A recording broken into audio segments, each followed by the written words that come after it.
Hey my प्यारे प्यारे listeners, आ चुकी है आप लोगों के लिए माफियाज चैप्टर 5 कहानी एपिसोड। तो चलिए शुरू करते हैं। इसे अब तक की कहानी में आप लोगों ने सुन लिया था कि गौरव ने जी और रियाज के बीच में एक रोमांटिक मोमेंट बनाने की कोशिश की थी, जो कि काफी हद तक फनी हो गया था। कॉम्प्लीमेंट डिजर्व करता था, लेकिन रियाज उसे बस घूरते हैं और वह चुपचाप अपने कदम दबाते हुए वहां से भाग जाता है। अब रियाज सीढ़ियां चढ़ने लगे थे। जिया जो रियाज के चेहरे की तरफ देखते हुए कहती है, ऐसे तो आप मुझे बहुत कमज़ोर बना देंगे। रियाज उसके चेहरे की तरफ देखकर एक टॉन्ट भरी स्माइल पास करते हुए कहते हैं, हाँ, जैसे पहले तो तुम बहुत बड़ी बॉक्सिंग चैंपियन थी, जब से मिली हो तब से डरपोक ही दिख रही हो मुझे। कमज़ोर, नाजुक, बेवकूफ़। जिया जो रियाज के चेहरे की तरफ घूरते हुए कहती है, मुंह तो मत खुलवाइए आप मेरा, आप भी कोई खास अच्छे इंसान नहीं है। रियाज जो बिना उसकी तरफ देखे दरवाज़ा खोलते हुए कहते हैं, मुझे अच्छे से पता है कि मैं कैसा इंसान हूँ, तुम्हें बताने की ज़रूरत नहीं है। और ये बोलकर वो धीरे से उसको बेड पर लेटाते हुए कहते हैं, आराम करो, तुम्हारे लिए नाश्ता आ रहा है। रियाज अभी वहाँ से बाहर जाते, लेकिन तभी जिया उनको सुनाते हुए कहती है, आप भी कुछ कम ठरकी नहीं है।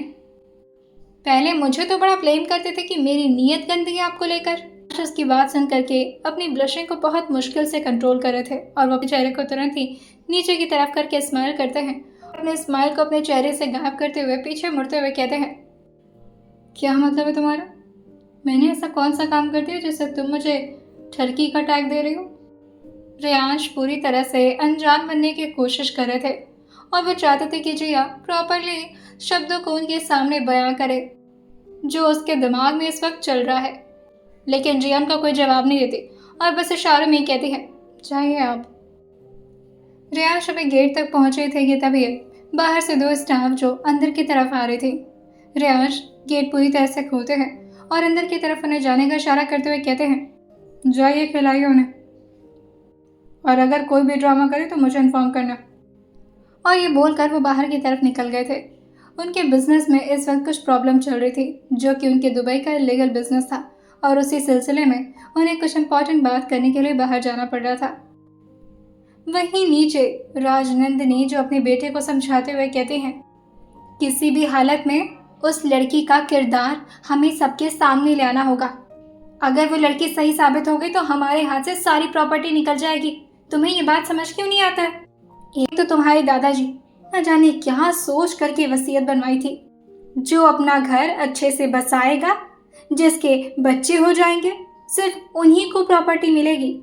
अरे दो भाई थे, दोनों के नाम अपनी अपनी जगह पर प्रॉपर्टी कर देते, लेकिन नहीं। गौरव को तो इन सबसे कोई लेना देना नहीं था। वो तो बैठ करके अपने फोन को इधर उधर हिलाते हुए गेम में मस्त था। नंदिनी जो काफी गुस्से में साड़ी संभालते हुए उसकी तरफ आती है और जोर से उसके फोन को उसके हाथ से छीनते हुए कहती है, तुम्हें यहाँ खेलने के लिए नहीं बुलाया है मैंने। वही गौरव अपना मुंह बनाते हुए कहता है, मॉम प्लीज, यहाँ फ्री का वाईफाई मिल रहा है, दे तो थोड़ा खेल लो यार, बस जीतने ही वाला हूँ। मॉम प्लीज, दोस्तों से बेट लगी, हार जाऊंगा तो, हार गया तो पैसा डूब जाएगा मॉम। नंदिनी जी उसके फोन को बेड पर फेंकती हैं और उसकी बातों को नजरअंदाज करते हुए उसके बगल में आकर बैठते हुए कहती हैं, जिनके पास इतने आलीशान मकान है, अच्छी खासी जायदाद है, फिर रिहाश कमा तो रहा है अच्छे से, इन्हें क्या जरूरत है हमारे हिस्से की प्रॉपर्टी लेने की। गौरव जो अपनी माँ को देखते हुए कहता है, ऐसे मॉम बात तो बहुत गलत करती हो आप कभी कभी। माँ तो आप मेरी हो, लेकिन लक्षण आपके मेरे से मैच नहीं होते। आपको वैसे भी दो हिस्सा प्रॉपर्टी तो मिल ही रही है ना, अब एक हिस्सा तो कम से कम उनके लिए छोड़ दो। नंदिनी जी जो कहती हैं, तो उनके बाप के बारे में भी तो सोचो। देवर जी इतना अच्छा खासा कमाते हैं और उसके साथ उनका बेटा भी अच्छा खासा कमाता है। हमारे घर की हालत कितनी बदतर है।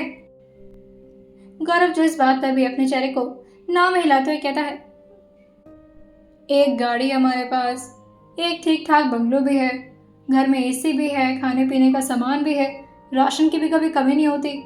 किस हिसाब से हम बदतर जिंदगी जी रहे। अब आप भाई के साथ कंपैरिजन करोगी तो ऑब्वियसली भाई डायरेक्टर हैं और उसके साथ उनका बहुत सारा बिजनेस भी चलता है, कितने सारे रेस्टोरेंट होटल खोल रखे भाई ने। अब अगर आपके बेटे इतने काबिल नहीं है तो इसका गुस्सा आप छोटी माँ पर क्यों निकालती हो। नंदिनी जी का दिमाग खराब होता है और वो जोर से उसके पीठ पर मारते हुए कहती हैं, हाँ तो क्यों बने तुम लोग नालायक, तुम भी अगर रियांश की तरह पैसे वाले बनते तो हमें इस तरह से बैठ करके टेंशन नहीं लेना पड़ता। और प्रार्थना को तो हम पर तरस भी नहीं आती है। गौरव जी कहता है, मॉम कम ऑन, आप प्लीज इतना टेंशन मत लो, आओ नाश्ता करते हैं। लेकिन नंदिनी जी जो वहीं पर कूटा बांध करके बैठ चुके थे और उनके शांति में अपने दिमाग को दौड़ाना था कि वो किसी भी तरह से जिया और रियांश को अलग कर सके। और उनके हिसाब से रियांश और जिया का बच्चा नहीं होना चाहिए, वरना वसीयत के हिसाब से रियांश के हक में अग्निहोत्री खानदान का एक हिस्सा प्रॉपर्टी चला जाएगा, जो कि वो बिल्कुल भी होने नहीं दे सकती थी। वहीं गौरव जो अपना फोन उठाता है और हॉल एरिया की तरफ चला जाता है। वासना और वेदिका भी अभी नाश्ता कर रही थी, उन्हें भी कॉलेज के लिए निकलना था। वेदिका को रियांश की रात में कही हुई बात याद आती है और वो वासना से कहती है, वैसे भाई आज कह रहे थे कि रक्षाबंधन की प्लानिंग होने वाली है। वासना ये सुन करके अपने मुंह का निवाला जल्दी जल्दी चबाते हुए कहती है, भाई बोले कि रक्षाबंधन मनाने वाले वो? वाओ, मतलब दोबारा लॉटरी लगने वाली है। वेदिका जो कहती है, व्हाट यू मीन भाई दोबारा? तूने पहले भी लूट लिया क्या भाई को? जिया जो कहती है, अभी तक तो नहीं, लेकिन भाभी के आने की खुशी में ऑब्वियसली लूटना तो उन्हें है ही, और अब तो हमारी डबल कमाई होने वाली है। वेदिका को रियांश की मेहनत अच्छे से दिखती थी और वही वासना तो बस अपनी मस्ती में लगी रहती थी। वेदिका जो वासना से कहती है, भाई बहुत मेहनत करते हैं और उनकी अर्निंग ऐसे नहीं हो जाती, तो उनके पैसे को इतना उड़ाती क्यों है? कि तभी पीछे से गौरव वेदिका के सर पर मारते हुए कहता है, क्योंकि तुम्हारे भाई इतना कमाते हैं कि उनके पैसे को जितना मन चाहे उतना उड़ाओ, उनके पैसे खत्म थोड़ी ना होने वाला है। वासना जो अपना हाथ बढ़ाते हुए कहती है, दे ताली इसी बात पर। वेदिका जो वासना और गौरव के कंपैरिजन में काफ़ी ज़्यादा मैच्योर थी और यही बात रियांश को उसके अंदर काफ़ी अच्छी लगती थी। रियांश और वेदिका की जोड़ी बिल्कुल एक जैसी थी। हाँ, वेदिका रियांश जैसे स्ट्रिक्ट नहीं थी, वो काफ़ी सॉफ्ट हार्टेड थी। वो उन दोनों को देखकर कहती है, तुम दोनों इतने आराम से कैसे बात कर लेते हो रियांश भाई के बारे में? डर नहीं लगता तुम दोनों को उनसे? वासना बस इस बात पर ठहाके मार के हंसने लगती है। वहीं गौरव जो कहता है, अरे भाई अपने डरना क्या है? और वैसे भी भाई ना सिर्फ बाहर से दिखते हैं कि वो बहुत रूड है, अंदर से तो बिल्कुल मक्खन जैसे सॉफ्ट है वो। अभी उसने इतना बोला ही था कि तभी पीछे से काफी कड़क आवाज उसे सुनाई देती है। रियांश की काफी तेज आवाज जो हॉल एरिया में बहुत बुरी तरह से गूंजती है, जिससे वो तीनों लोग पीछे मुड़कर देखने लगे थे। रियांश फोन पर किसी से काफी गुस्से में बात कर रहे थे। How can you be this irresponsible? Your sorry is not gonna work for me. I said I don't need your sorry. Till now you have enjoyed your position. And now just enjoy your termination letter. गौरव ने अभी अभी तो रियांश की तारीफ की थी, लेकिन उसे तुरंत ही उसका कंसिक्वेंस दिख गया था और वो अपना मुंह नीचे करते हुए कहता है, भाई इतने भी सॉफ्ट नहीं है। वेदिका और वासना जो उस पर हंसना शुरू कर दी थी। वैसे वासना को ये बात अच्छे से पता थी कि वो चाहे कितनी भी बदमाशियां कर ले, लेकिन रियांश उस पर कभी नाराज नहीं होते थे और इसी बात का वासना थोड़ा नाजायज फायदा भी उठा लिया। लेकिन गौरव को रियांश काफी ज्यादा डांटा करते थे। उनका प्यार वाला साइड सिर्फ अपनी बहनों के लिए था, अपने पूरे परिवार में उनके किसी भी कजन से उनकी कोई खास पड़ती नहीं थी, लेकिन गौरव उनको बहुत मानता था। रियांश जो फोन कट करके नीचे की तरफ आ रहे थे। गौरव चुपचाप से अपने चेहरे को नीचे करते हुए प्लेट में देखते हुए अपना ब्रेकफास्ट कर रहा था। वासना भी थोड़ा शांत हो गई थी और वेदिका तो एकदम से चुपचाप बैठ करके अच्छे बच्चों की तरह नाश्ता कर रही थी। रियांश जो वासना और वेदिका को देखते हुए कहते हैं, कॉलेज नहीं जाना है तुम्हें? वेदिका इतना जल्दी कॉलेज दोबारा से ज्वाइन नहीं करना चाहती थी, क्योंकि उसके दिमाग में अभी भी एक ट्रॉमा बसा हुआ था और वह इतना जल्दी अपने इस ट्रॉमा से बाहर नहीं आ पा रही थी। लेकिन रियांश से ये बात बोलना थोड़ा मुश्किल था। रियांश उन दोनों को देखते हुए पूछते हैं, कॉलेज नहीं जाना तुम दोनों को? वासना जल्दी जल्दी अपने प्लेट के नाश्ते को खत्म करते हुए कहती है, आई एम रेडी भाई। वही वेदिका जो रियांश से कहती है, भाई मैं भी। रियांश उससे कहते हैं, तुम भी क्या तैयार हो? बोलते हुए अभी उनकी नज़र तो फ़ोन पर थी, लेकिन फिर वो गौरव को देखते हुए कहते हैं, वैसे भी मेरे पास टाइम नहीं है, एक खाली आदमी पड़ा हुआ है, वो जाकर तुम दोनों को छोड़ देगा। गौरव समझ तो गया था कि रियांश उसके बारे में बात कर रहे हैं, लेकिन वो कुछ बोलता नहीं। वो बस अपने गले को क्लियर करता है और ये बोलते हुए और बस इतना ही करके वो धीरे से अपने सामने रखे पानी को अपने होठों से लगा लेता है। जैसे ही रियांश वहां से गए थे, वेदिका जो वासना से कहती है, मुझे कॉलेज नहीं जाना भाई, मन नहीं कर रहा अभी कॉलेज जाने का। वासना उसे देखकर कहती है, क्यों, मस्ती सोच रही है? अकेले अकेले भाभी के साथ मस्ती करने का इरादा बनाए क्या? वेदिका जो कहती है, यार तू नहीं समझेगी, पर भाई से बात कैसे करूं? वासना जो कहती है, मैं तो नहीं करने वाली, क्योंकि भाई मैं इतनी भी ज़्यादा उनकी चाहती नहीं हूँ कि वो मेरी बात मान जाएंगे। और अगर बात पढ़ाई को लेकर हो तो I am so sorry dear, मैं तेरी कोई हेल्प नहीं कर सकती। वेदिका जो गौरव की तरफ देखते हुए कहती है, ओए तो कुछ कर सकता है क्या? गौरव जो कहता है, तौबा तौबा, सुबह सुबह मरवाना है क्या मुझे? नहीं, मैं कोई हेल्प नहीं कर सकता, सॉरी। वेदिका जो निराश होते हुए अपनी जगह से खड़े होते हुए कहती है, तब तो कॉलेज जाना ही पड़ेगा, पर अभी नहीं जाना चाहती मैं। वासना जो कहती है, वैसे एक आइडिया है मेरे पास, पैसे देगी तो बताऊंगी। वेदिका जो कहती है, हर बात पर पैसे क्यों मांगती है तू? वासना जो कहती है, भाई की तरफ बिजनेस माइंडसेट है मेरा, चल पैसे निकाल। वेदिका जो कहती है, हाँ ठीक है, रूम में चलना, दे दूंगी। अभी बता आइडिया क्या है? वासना जो कहती है, रूम में जाओ, भाभी से बात करो, भाभी को कन्विंस करो और बाकी की चीज़ें भाभी के ऊपर छोड़ दो। वेदिका जो कहती है, भाभी? अरे नहीं यार, वो तो इतनी छोटी है और उसकी उम्र इतनी ज़्यादा नहीं है, भाई को कन्विंस कर पाएगी वो? वासना जो कहती है, लो जी लो, जिस कन्विंसिंग के लिए मॉम, मैं, तू, पूरा खानदान पीछे पड़ा हुआ था भाई के शादी के लिए, लेकिन भाई माने नहीं ना। लेकिन जब जिया भाभी उन्हें मिली तो मान गए ना शादी के लिए। तो सोच, जो शख्स शादी करवा सकता है वो छोटी सी तेरी बात नहीं मनवा देगा भाई से। बाकी तेरी मर्जी, आइडिया मैंने दे दिया, पैसे दे देना मुझे। वेदिका जो कहती है, हाँ पैसों की भूखी, दे दूंगी तुझे। और ये बोलकर वो भी सीढ़ियों से ऊपर की तरफ जाने लगती है। वो जैसे ही दरवाजा खोल कर देखती तो अंदर रियांशु जिया के पास बैठे हुए थे। जिया के सामने बहुत सारे नाश्ते के प्लेट रखे हुए थे और अभी भी स्टाफ अपने सिर को नीचे झुकाए हुए जिया से बार बार खाने की रिक्वेस्ट कर रही थी, लेकिन जिया का कुछ भी खाने का मन नहीं कर रहा था। वो इस वक्त अपने सामने लगे टीवी में न्यूज़ देख रही थी और उसके बड़े पापा और उसके खानदान के बारे में न्यूज़ चल रहा था। सारे लोग उसके खानदान को थू थू कर रहे थे और उसे इस वक्त सबसे ज़्यादा टेंशन अपनी नेहा दी और अपनी चाची की हो रही थी, क्योंकि उसकी चाची इस वक्त प्रेग्नेंट थी और इस वक्त उन्हें किसी की बहुत ज़्यादा ज़रूरत थी। जिया जो अपनी आंखों के आंसुओं को पोंछते हुए उन स्टाफ को थोड़ा तेज़ आवाज़ में कहती है, मैंने कहा ना मुझे कुछ नहीं खाना है, प्लीज़ जाइए आप लोग यहाँ से, प्लीज़। रियाज भी अंदर आ चुके थे और वो उन दो स्टाफ को बाहर जाने का इशारा कर देते हैं। वो जिया के सामने आकर बैठ गए थे, लेकिन जिया तुरंत ही अपने चेहरे को दूसरी तरफ करते हुए कहती है, मैंने आपसे अगर कभी मदद मांगी भी थी तो इस तरह मदद नहीं करना था ना। आप देख रहे हैं लोग मेरे घर वालों के बारे में बातें करके मजाक उड़ा रहे हैं, उनका हंस रहे हैं वो लोग। रियाज भी टीवी की तरफ देखते हुए कहते हैं, और सब लोग तुम्हें सपोर्ट भी कर रहे हैं, इस बात की खुशी नहीं है तुम्हें? जिया जो कहती है, मेरे पास तो इस वक्त आप हैं जो मुझे संभाल लेंगे, पर चाचे के पास वहाँ पर कोई नहीं होगा।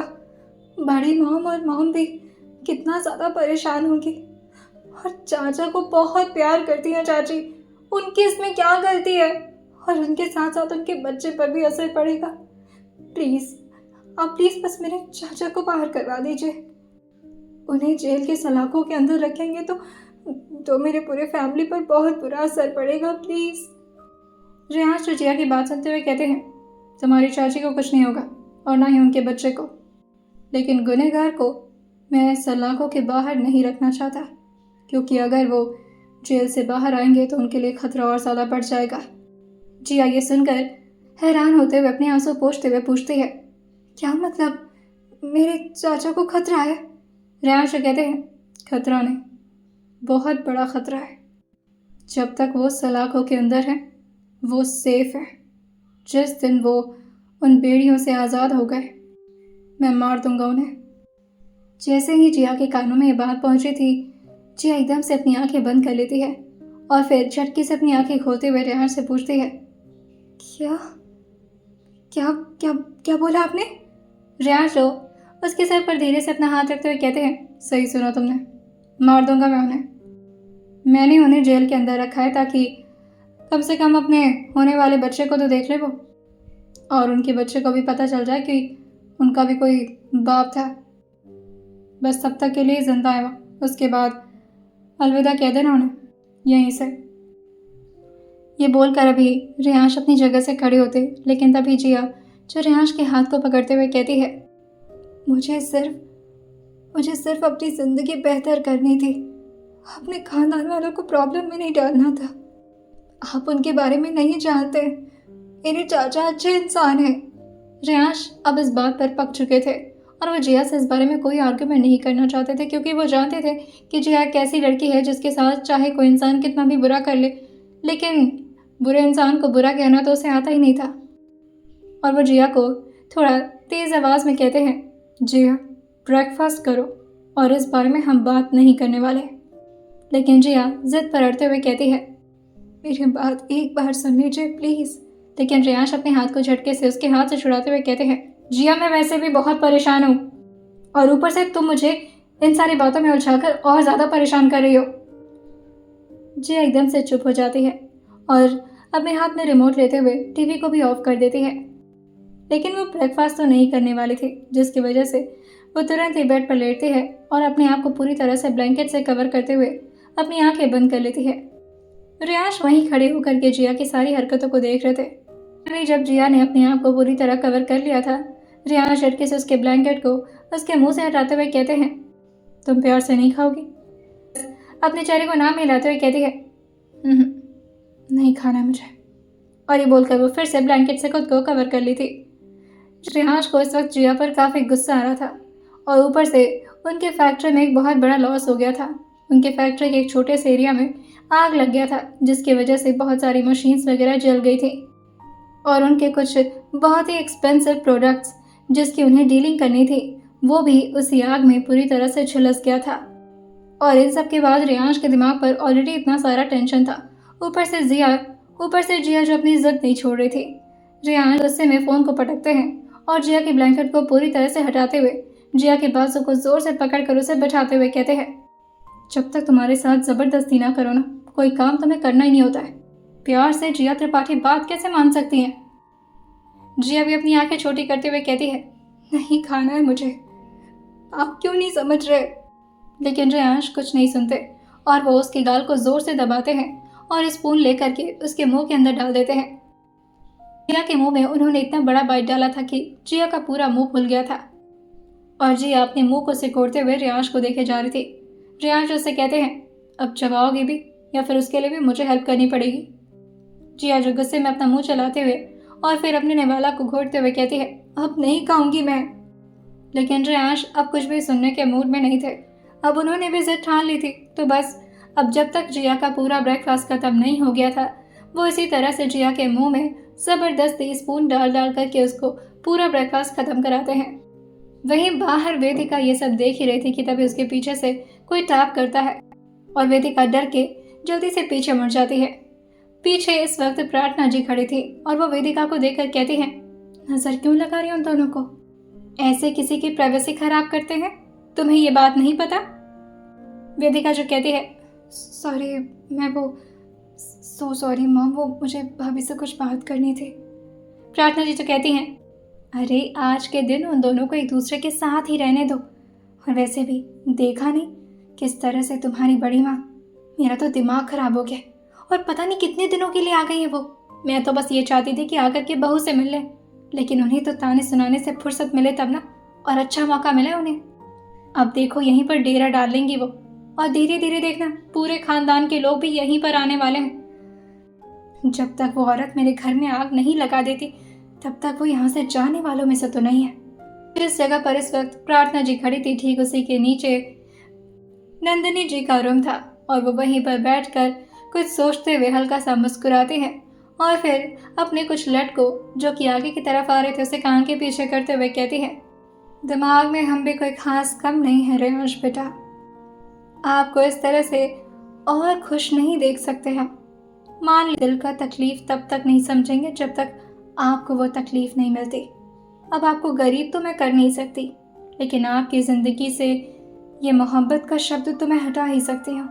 बहुत प्यार है ना दोनों में, नफ़रत की ऐसी आग पैदा करूँगी कि कोई सोच भी नहीं सकता।